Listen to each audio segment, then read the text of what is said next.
boa noite.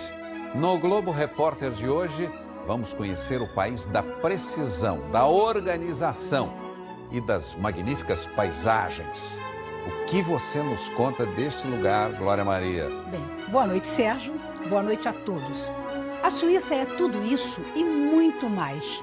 Essa terra, conhecida pelo clima frio, tem a estação de trem mais alta da Europa e é muito acolhedora em qualquer época do ano. Numa única viagem de trem, é possível sentir as 4 estações do ano. Um cenário deslumbrante.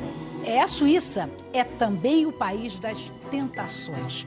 Nas montanhas aprendemos o segredo do famoso queijo alpino e visitamos a mais antiga fábrica de chocolate. E nada mais preciso que um relógio suíço. Em plena era digital, eles ainda conseguem surpreender o mundo com seus ponteiros e fazer relógios até com a poeira da lua. Pois é, então vem com a gente conhecer a Suíça, um país verdadeiramente encantador.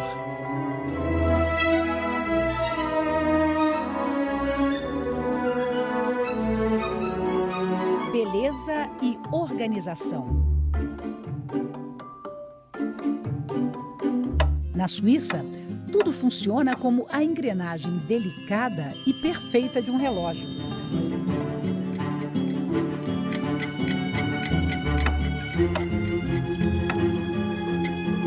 Mesmo as máquinas mais complicadas não perdem o compasso.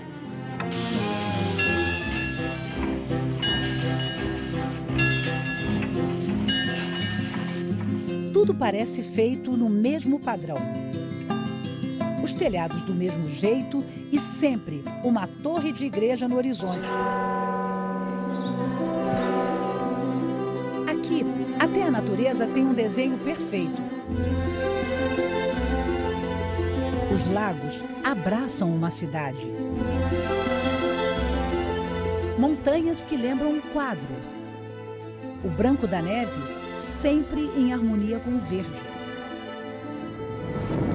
Mas imagina um brasileiro num lugar tão certinho como esse. Não deu outra. Logo no meu primeiro dia aqui na Suíça, eu quase parei de funcionar. Normalmente, num dia bonito, a visão que a gente tem dessa plataforma, das montanhas da Suíça, é simplesmente espetacular. Mas hoje, olha, o tempo está assim, muito vento, frio, a temperatura é de menos 10 graus. Eu não estou nem conseguindo falar direito, não. Tem que entrar e fazer de novo. Vamos lá. Tá congelando a boca. Congelou a língua? É, congelou a língua, peraí. Ai. Congelou? A minha língua está congelada só, eu não consigo falar. Com a língua congelada ou não, a gente precisa trabalhar, não é? Vamos então continuar esse Globo Repórter. E já que não deu para caminhar pela geleira por causa do mau tempo, o máximo que a gente pode fazer é dar uma de turista e fazer uma foto com a bandeira da Suíça. Olha, é muito frio. Rapidinho aí, Guilherme. Oh!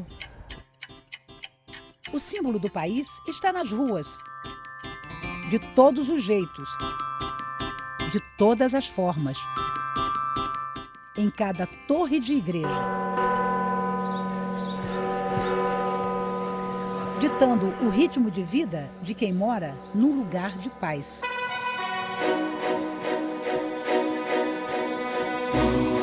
Esse é um país pequeno no meio da Europa. Pouco mais de 8 milhões de habitantes e 4 línguas oficiais. Francês, alemão, italiano e o pouco conhecido romanche. Os suíços usam o trem mais do que qualquer outro povo no mundo.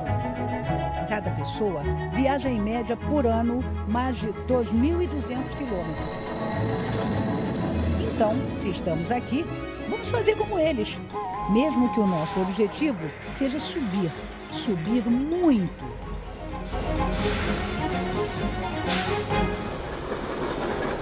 Bem, é nesse trem, né, que nós vamos seguir para chegar até a estação mais alta de toda a Europa. Ela fica a 3.454 metros acima do nível do mar. Daqui onde estamos são 9 quilômetros de subida até a estação de Jungfrau.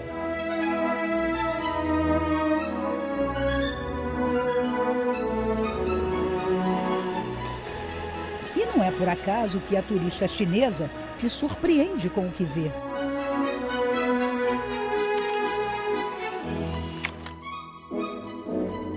Só que dura pouco.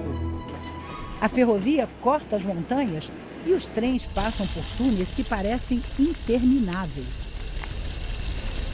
7 quilômetros no escuro com apenas 2 mirantes no caminho. E depois da escuridão do túnel, né, a vista que a gente tem, na verdade, é através dessa janela aqui. Olha, é lindo, mas é claro que sem essa janela, essa visão vai ficar muito mais espetacular.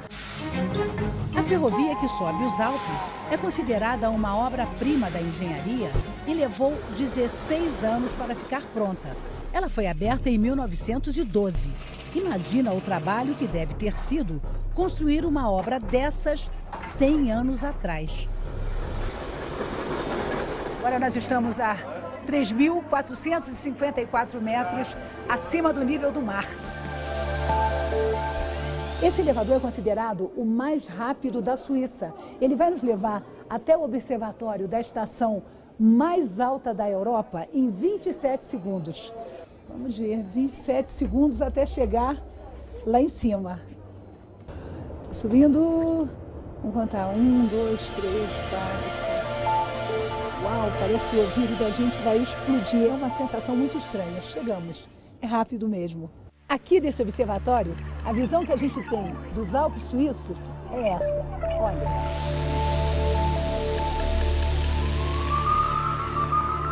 Bem na nossa frente está o pico da montanha Jungfrau. E a geleira Aletsch, a maior dos Alpes, que se estende por mais de 20 quilômetros.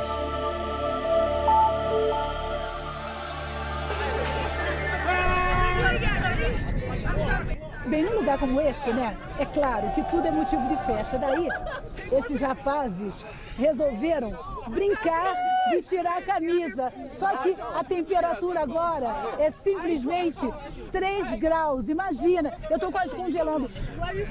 Eu pergunto por que ele tirou a camisa com tanto frio. E ele me responde com outra pergunta. Por que não? Eles são americanos e ele disse o seguinte, ele está 2 dias só na Suíça e ele tem que viver experiências tipo radicais, olha aí. Uau.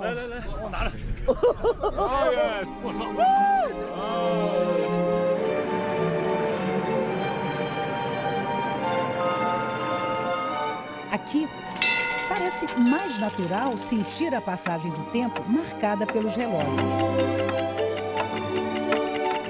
Eles lembram histórias, culturas, épocas, tradições. São obras de arte de um valor inestimável. Mais de 4.500 peças raras estão expostas nesse museu. Em nenhum outro lugar da Suíça, os relógios estão tão ligados à vida de uma cidade como aqui. La Chaux-de-Fonds é patrimônio da humanidade porque foi planejada especialmente para ser uma cidade de relojoeiros. Os casarões eram, ao mesmo tempo, casa e oficina. Essas janelas bem grandes foram construídas assim para que a luz entrasse e iluminasse o trabalho preciso e delicado.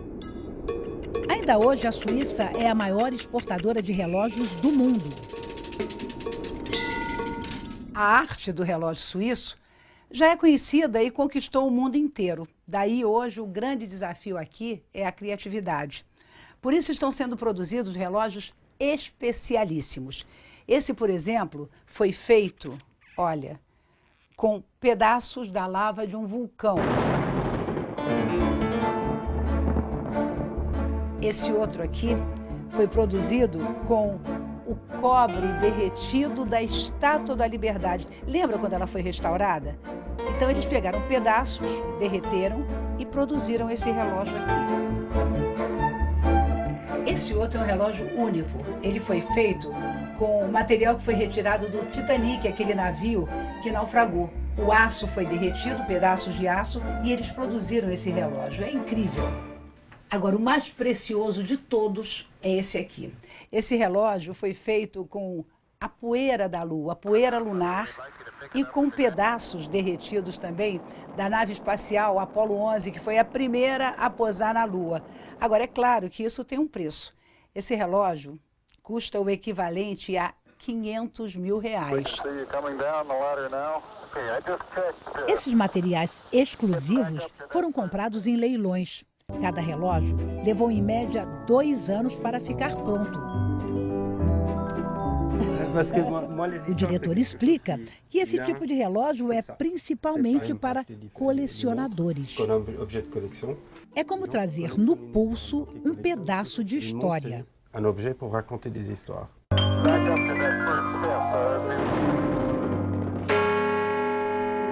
Os suíços são fiéis às suas tradições. Por isso, aqui em Lausanne, existe uma pessoa que todo dia, ou melhor, toda noite, faz tudo sempre igual.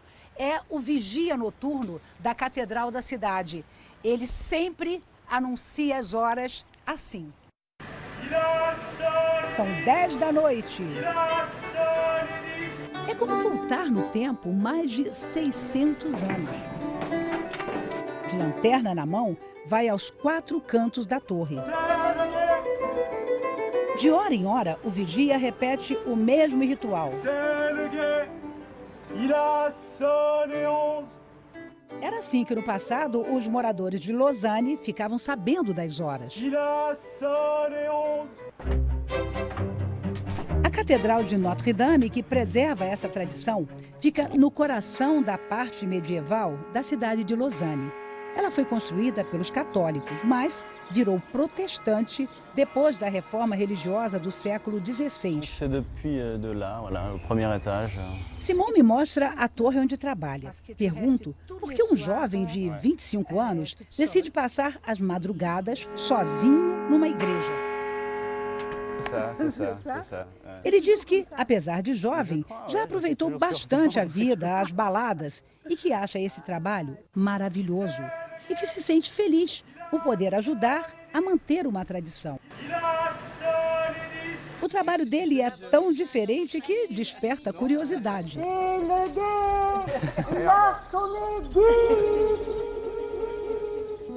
Essas montanhas dos Alpes, belíssimas e encobertas pela névoa, guardam outra tradição desse país. Cruzamos estradas a 2.000 metros de altura. É aqui que é produzido um dos queijos mais especiais da Suíça. Para aprender e principalmente para entender, não é, como é que se faz um bom queijo suíço nessa região, nós viemos até o alto dessa montanha. Henri e Aimé fazem um típico queijo alpino chamado Letivá, um queijo cheio de segredos. Ele é único porque é feito com leite de vacas que só se alimentam com pasto natural, as ervas dos Alpes. O Letivá só pode ser produzido nessas montanhas nos meses de calor.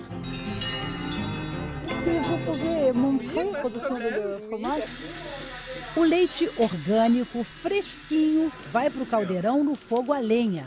A fumaça da madeira também ajuda a dar um sabor diferente ao queijo. Henri fica de olho na temperatura o tempo todo.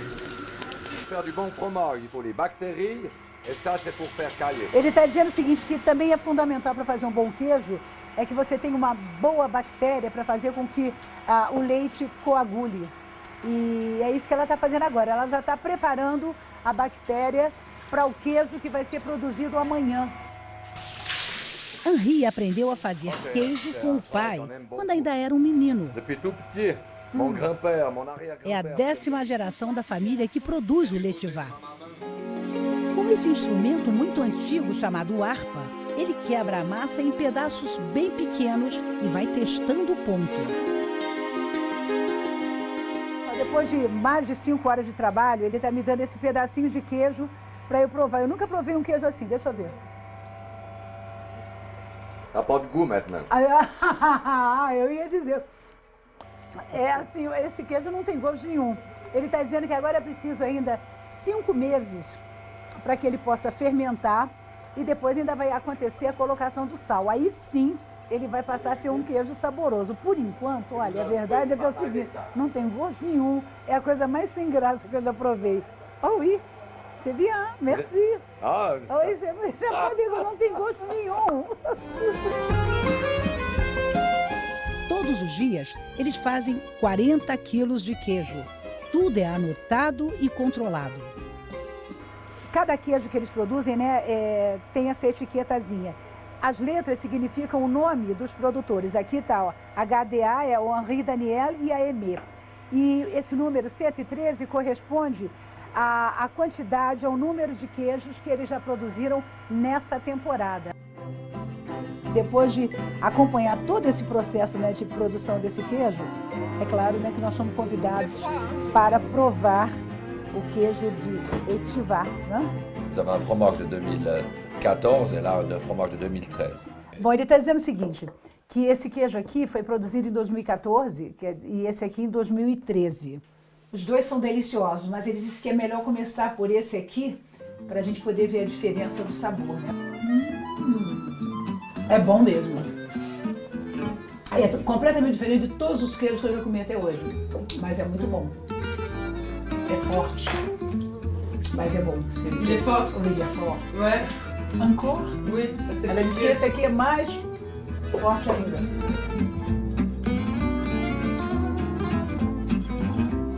Esse é melhor. Celui-là, c'est melhor. Ah ouais? C'est meilleur. Esse aqui, então, é maravilhoso. Bom, a gente tem que provar. Vamos comer porque tá bom demais. É verdadeiramente um trabalho que vocês gostam? Ben oui, c'est parce qu'ils ont envie de cette merveilleuse nature. Ele responde que sim, sem dúvida, e mostra o lugar, a natureza maravilhosa. Conta que felicidade para eles é estar aqui, no alto da montanha, pertinho de Deus. Et puis tout près de Dieu aussi. Merci, hein? Le troisième, c'est le meilleur. Ah, oui, olha Olá. só, ele está dizendo que... eu disse que no Brasil são 2 beijos, aliás, no Rio, e ele disse que aqui são 3 e o terceiro é sempre o melhor. Eles são simpáticos, gentis e bem-humorados. Bom, Bye, bye. hein? Au revoir, bye, bye.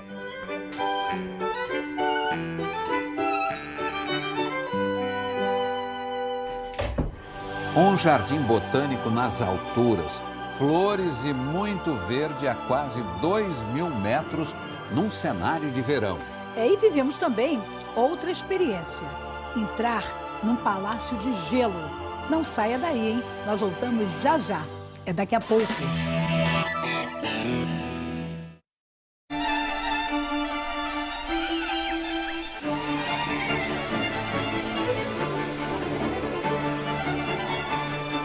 A alegria do verão,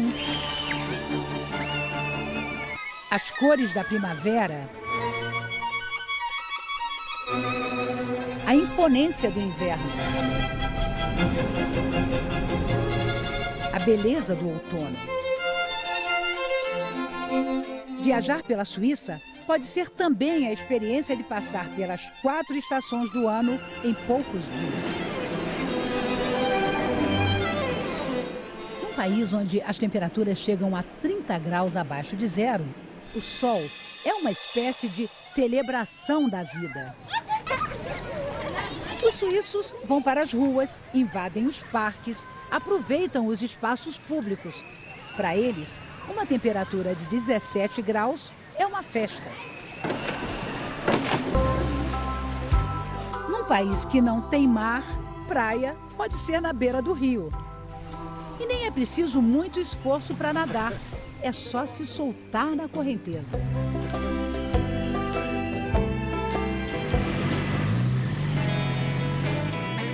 Em Genebra, o calor leva uma multidão para o lago, que é o símbolo da cidade.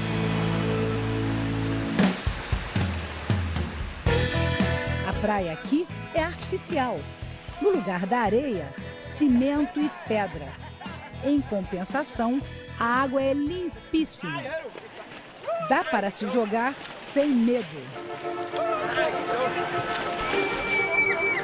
É o lugar perfeito para fazer um piquenique, namorar, curtir a família.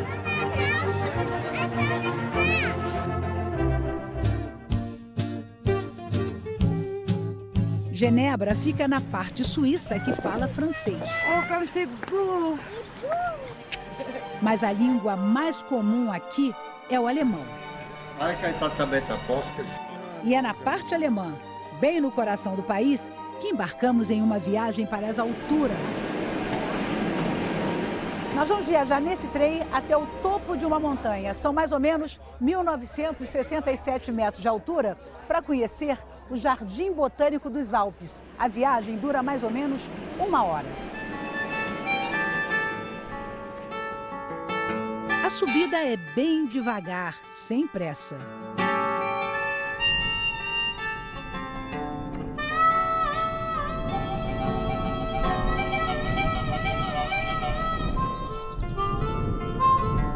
Aqui do alto, o visual que a gente tem é esse.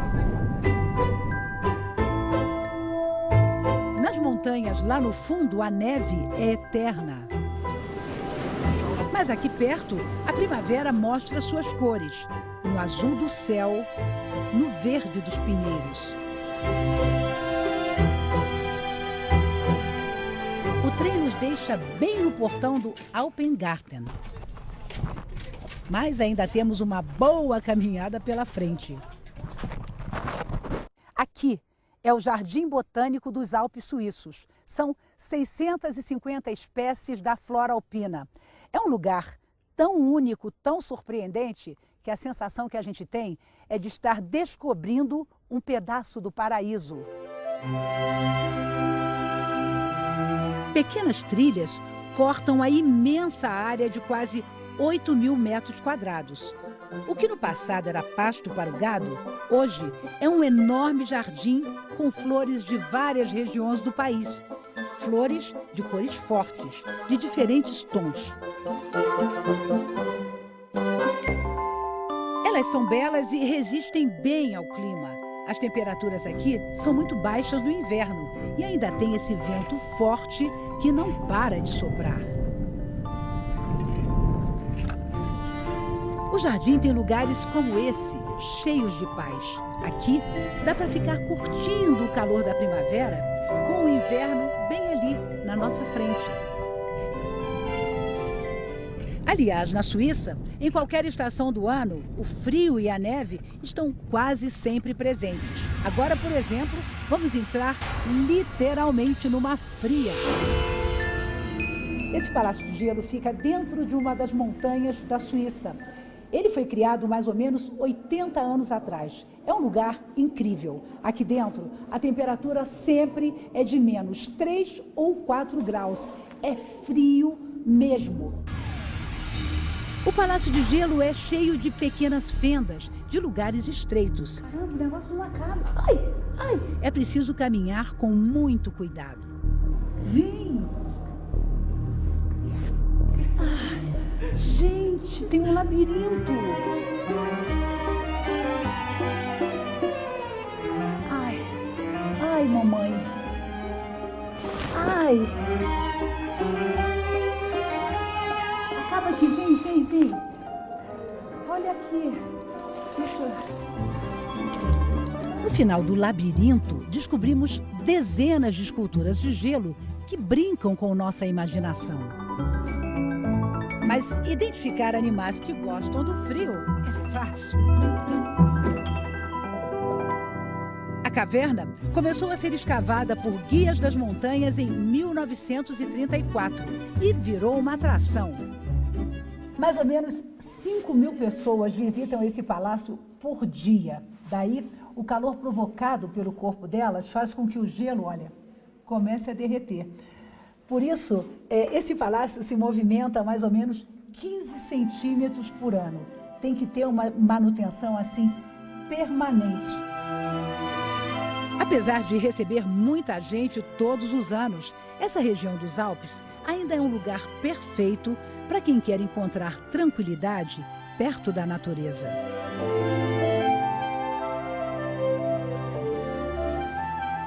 Essa cidade, Interlaken, é para ser vista assim, do alto. Ela fica numa planície entre dois lagos belíssimos e considerados os mais limpos de toda a Suíça. Aquele ali, o Brienz.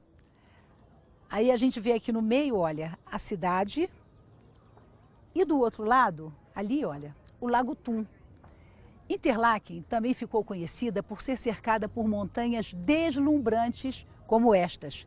E também por ser um centro popular de esportes ao ar livre.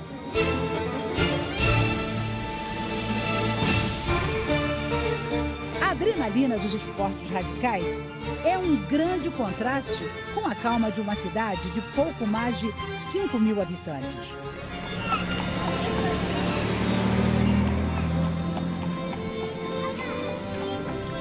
A brasileira Terezinha chegou aqui, casou e trabalha como administradora de prédios. O marido dela, o Antônio, é italiano, mas veio para Interlaken muito pequeno. Encontramos o casal na rua, por acaso. Mais tarde, sim, com certeza eu quero estar perto dos meus filhos, com a família. Terezinha conta que é difícil viver longe dos filhos que estão no Brasil, mas que, mesmo assim, consegue ser muito feliz aqui. O lago, as flores. Eu quero saber uma coisa, a Suíça, para você que vive aqui há 10 anos, é esse país perfeito que todo mundo acha? É muito perfeito demais, tudo funciona. Organizado. Tudo organizado, seguro, plano de saúde, educação. É uma maravilha, entende? E qual o defeito, o principal defeito da Suíça? O frio. O frio? Ah, é? É o frio. E que quando dá frio é muito frio.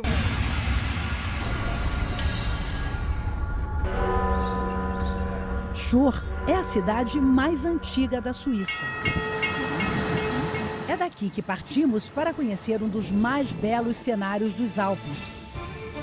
Uma estrada de ferro que é patrimônio da humanidade. O trem cruza as montanhas geladas e vai até a cidade de Tirano, já na Itália. A viagem começa com muita chuva.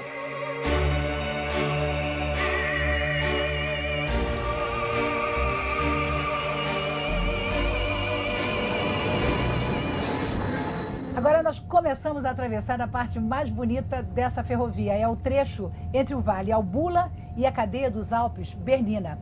Toda essa parte é considerada um patrimônio da humanidade, porque a engenharia conseguiu harmonizar a técnica com a natureza. Olha que maravilha, que lugar espetacular. A estrada foi construída há 125 anos. Um caminho desenhado por enormes viadutos de pedra. O viaduto Landwasser, que faz parte do trecho dessa ferrovia, é um exemplo dessa obra espetacular de engenharia. Ele tem 5 arcos divididos em 6 pilares. Olha só, olha isso. Ah, estava bom demais. Lá vamos nós de novo para dentro de um túnel. São 55. Um atrás do outro em menos de 150 quilômetros.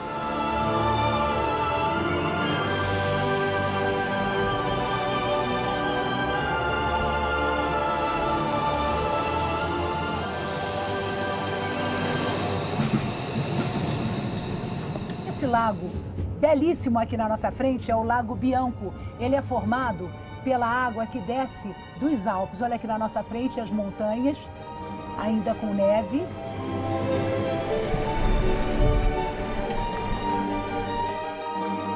Bem, o trem fez uma primeira parada longa aqui na estação de Alpblum. São 20 minutos e aí a gente aproveitou para conversar com o maquinista.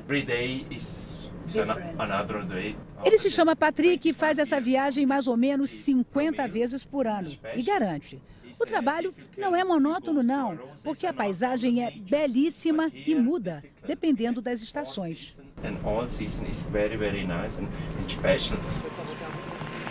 Mas no dia da nossa viagem tivemos que contemplar a chuva. E olha que é verão na Suíça, em frio e chuva. Tudo meio cinza, nublado.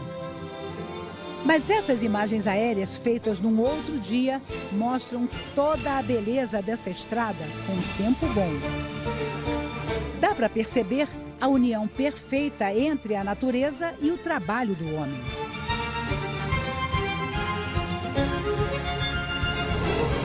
Mas estamos de volta ao trem e à realidade do nosso dia chuvoso. Bem, já no finalzinho da nossa viagem, né, a construção mais espetacular de toda essa ferrovia é esse viaduto, o viaduto de Brúcio, que faz uma curva de 360 graus. Daí, o trem diminui a velocidade e vai assim, bem devagarinho, para a gente curtir esse viaduto. Olha, é uma imagem espetacular. A gente está no primeiro vagão e a gente vê o trem passando lá, olha, os últimos vagões. É incrível.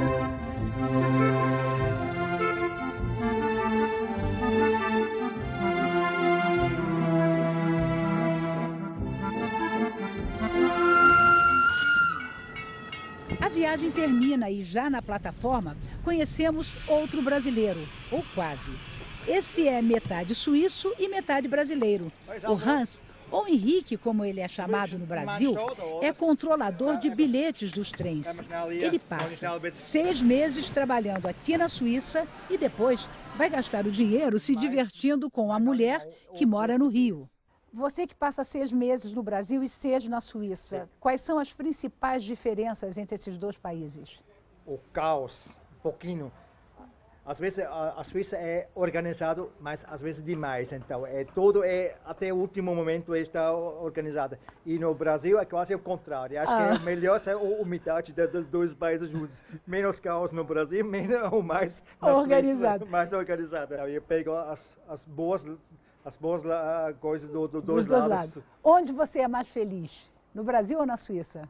No Brasil, porque lá tem mais férias que Estou mais no trabalho na Suíça. Eu trabalho aqui para gastar no Brasil. Ah, é? Você não é bobo. Tá bom, Hans, obrigada, tá? Nada. Flores do campo.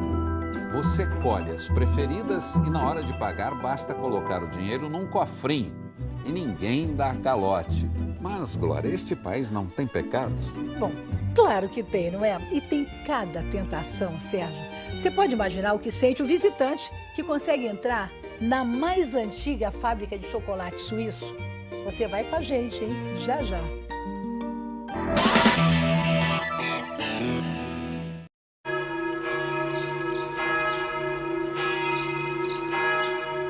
Essa construção, conhecida como a Torre do Relógio, é o marco central da cidade de Berna, a capital da Suíça. E é aqui, do alto dessa torre, que a gente tem uma das vistas mais bonitas da parte antiga da cidade de Berna. Sua história de mais de 800 anos está bem preservada nos casarões, ruas e arcadas medievais. Em vários pontos da cidade, a água pura escorre das fontes construídas há séculos. Nos parques, a música dos Alpes está sempre presente. Esse instrumento estranho é uma trompa alpina, usada pelos antigos pastores das montanhas. Em Appenzell, a região mais rural do país, aprendemos como é simples e certinho vender e comprar flores. O suíço é tão prático, tão organizado, que até para eu comprar uma flor agora, aqui no lugar que nós estamos gravando, é muito simples. A faquinha já está aqui. Eu escolho o meu buquê, eu vou levar um aberto e um fechado. Eu adoro lírio. Pagar é mais simples ainda. Bota a moedinha. Ó. E pronto. Ir para casa, colocar meus lírios num jarro e pronto. Simples assim. Coisas de suíços. Mas esse país também tem seus pecados. alguns irresistíveis. Bem, os suíços não inventaram essa tentação, ou melhor, essa delícia. Mas eles melhoraram a receita de tal maneira que conseguem fazer muita gente pecar. Conhecer a Suíça e não provar pelo menos um chocolate é como ir a Roma e não ver o Papa. Daí, nós estamos hoje na mais antiga fábrica de chocolate do país para saber, para entender um pouco do segredo do chocolate suíço. Só que para entrar aqui na linha de produção, a gente tem que usar essa roupa, que não é nenhuma maravilha, mas faz parte do trabalho. A gente vai começar aqui, ó, o iniciozinho, aqui que começa a fazer o chocolate, ó. Gente, olha o que ele vai tirar daqui de dentro agora. Para fazer um legítimo chocolate suíço, é preciso seguir muitas regras. Nessa sala, por exemplo, a temperatura tem que ser 28 graus para a massa ficar no ponto certo. A tentação aqui se multiplica em forma de pequenos tabletes. Agora imagina tudo isso com uma cobertura feita de pedaços de nozes bem crocantes. Quem não quer pecar? Um braço mecânico recolhe os tabletes um por um, em perfeito sincronismo. Mas o trabalho só termina mesmo quando esse pedacinho de pecado chega nas mãos dos pecadores. Depois que a gente percorre a mais antiga fábrica de chocolate da Suíça, esse mestre chocolatier, quer dizer, um especialista em chocolate, prepara assim na hora para a gente um chocolate especialíssimo. Quer dizer, é uma tentação. Mas vamos ver, vou ver ele fazer e depois eu vou provar. Thomas aquece o chocolate até o ponto em que ele escorre da colher. Eu tento fazer igual. Eu vou tentar, o meu sonho de qualquer pessoa, poder fazer assim. O chocolate quentinho vai para a forma. Esse chocolate que ele está preparando é o chocolate negro, é o chocolate noir, é o chocolate mais puro que tem. E dizem que o mais gostoso, Com essas batidinhas, ele espalha o chocolate derretido. Agora só falta a decoração. E ele usa chocolate branco para escrever. Biscoitinhos e morangos cristalizados completam a obra de arte. É realmente uma tentação. Imediatamente? Não, é líquida. Você agora imagina, eu esperei esse tempo todo, percorri essa fábrica inteira e ele está dizendo que eu não posso comer esse chocolate agora, tem que esperar porque ele ainda está líquido e é preciso ele ganhar consistência, ficar durinho. Quer dizer, ainda não é agora que eu vou comer. Ai, ok. Bem, e fique agora com mais um episódio de Lista Negra. Um bom fim de semana e até a próxima sexta.